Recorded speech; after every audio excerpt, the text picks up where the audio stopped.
Welcome, focused learners. If you're prepping for your AQA A-level psychology exams, you are in exactly the right place. Today, we're going to act as detectives of the mind. We're diving right into this explainer to uncover the hidden, unconscious clues behind criminal behavior. And we're structuring everything perfectly so you can hit all those key assessment objectives. Rather than looking at biology or conscious choices, we're going to explore the fascinating idea that offending might actually stem from unresolved childhood conflicts and deep-seated emotional trauma. Let's get started. Here's a quick look at our roadmap. We'll start by covering AO1 with the unconscious mind and abnormal superegos, followed by maternal deprivation. Then we'll hit AO2 by applying these theories to scenarios, and we'll wrap up with AO3 using the Gravy evaluation criteria. Section 1, AO1, the unconscious criminal mind, Freud and the structure of personality. So, according to Freud, our personality is split into 3 parts. But the absolutely crucial one for understanding offending is the superego. Think of the superego as your internal conscience.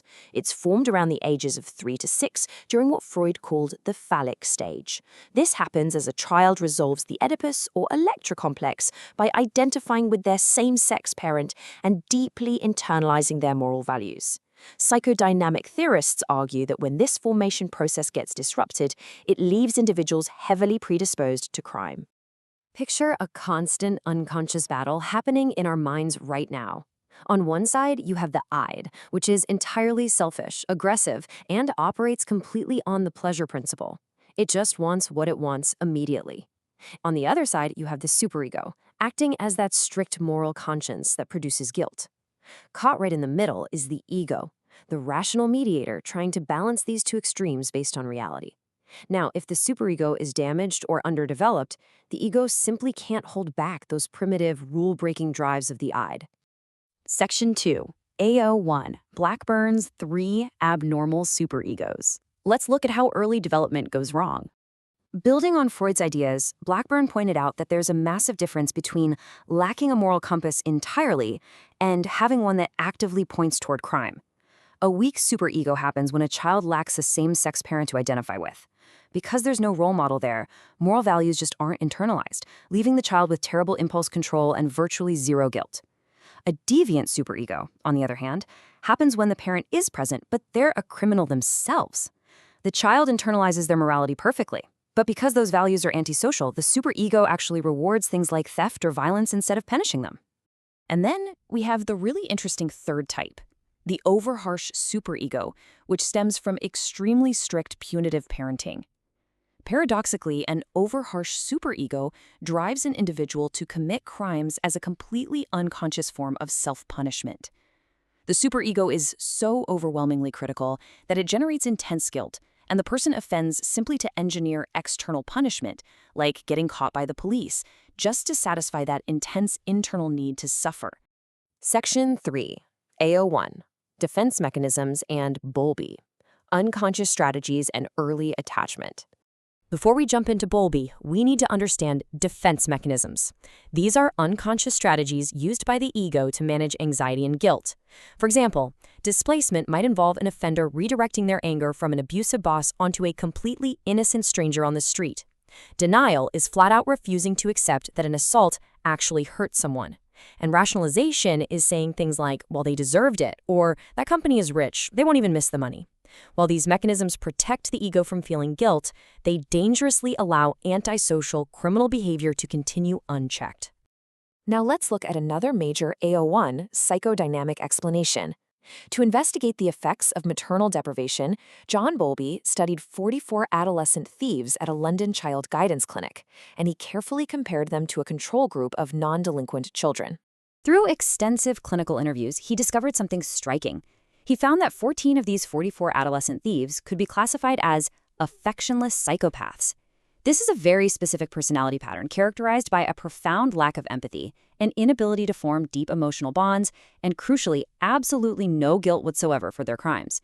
So here's the crucial point. Out of those 14 affectionless psychopaths, 12 of them had experienced prolonged maternal separation, meaning they were separated from their mothers or primary caregivers for at least 6 months before they even turned 5.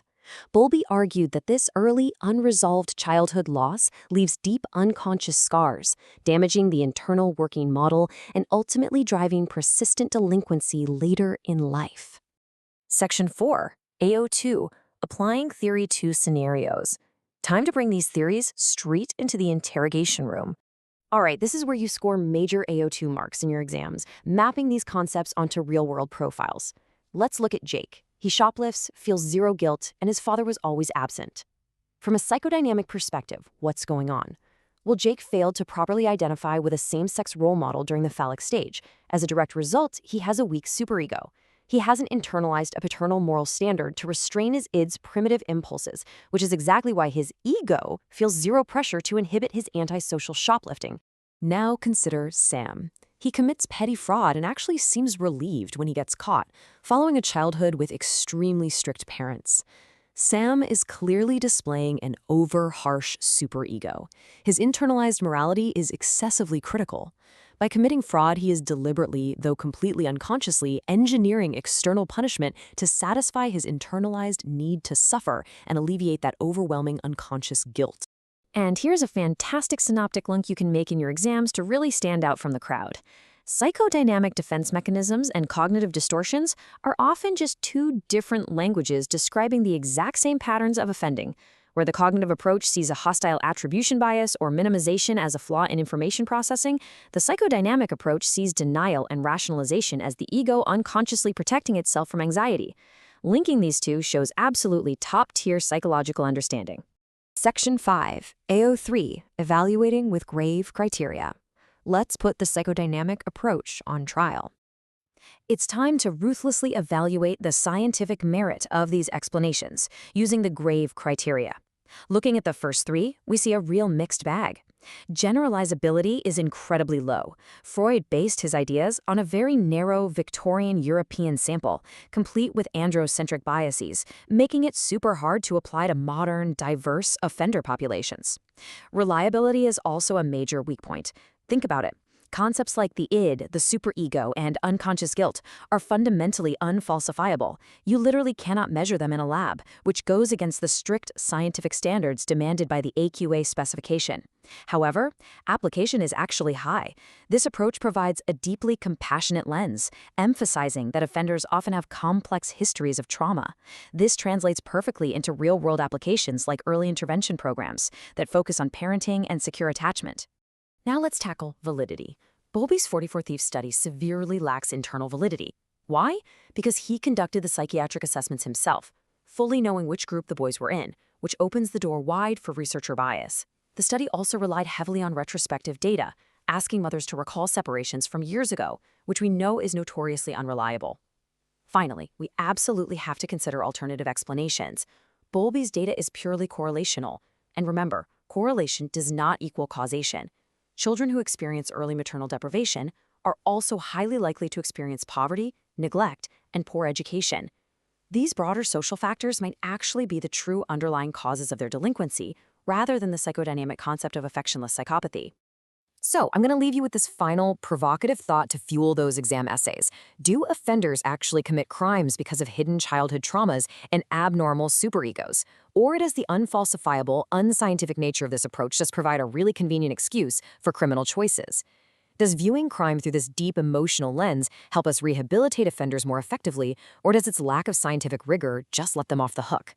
Think carefully about where you stand on this debate. Thank you so much for joining me on this explainer. Keep focusing on those learning objectives, and I'll catch you next time.